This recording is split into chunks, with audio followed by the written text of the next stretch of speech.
for this slide, we mainly just want to talk about the dissection results that we had gotten for group 2, as well as the major organ systems that we were able to identify during the dissection lab.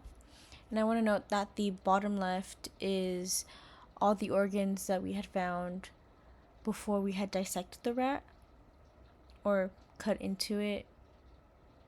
And the top right image is most of the organs already taken out of the body of the rat.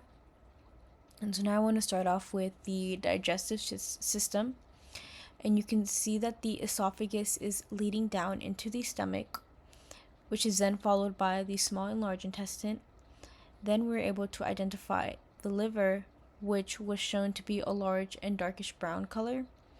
And that was able to play a key role in the detoxification and digestion. And after that, we were able to locate the pancreas, which was behind the stomach, and that mainly helps with the enzyme production. So moving on to the next system, the circulatory system. The heart, which is easier to see on the top right image, slightly on top of the left hand of the rat. Mainly the heart is located in the center chest cavity of the rat. We don't have an image of it here, but that's mainly where you would typically find it. And as well as that, you can see major arteries and veins running throughout the body.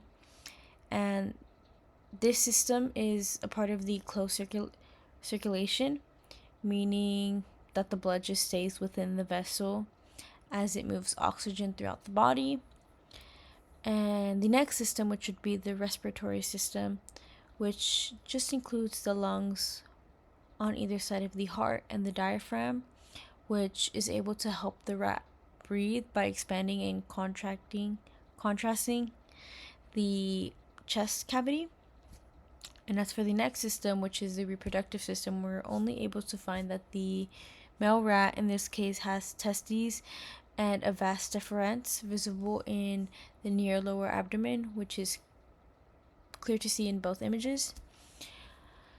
You can also see parts of the excretory system, such as the kidneys and urinary bladder, which filter waste and regulate water balance within the rat.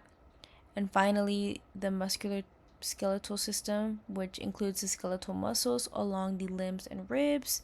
And that just shows how the rat's body is able to adapt for quick and flexible movements.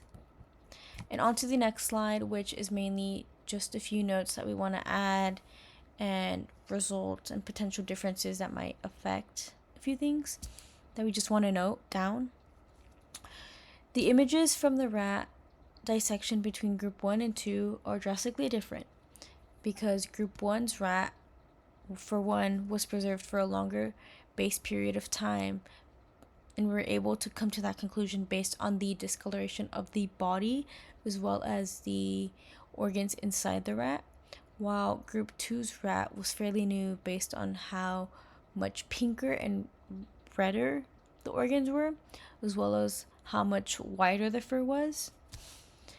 And secondly, the gender of the rat that group 1 had was a female, while group 2's rat was a male. And because of that, the female rat, which was much smaller in size compared to the male rat.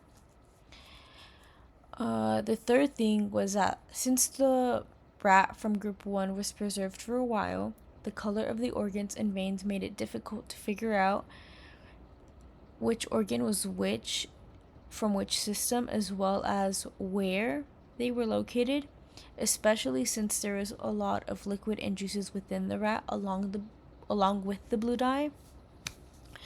And then the fourth thing would be that the differences in organ coloration and flexibility reflect the effects of the chemical preservations on the tissues, while the anatomical differences between the male and female specimens relate to their roles in the reproductive and energy storage.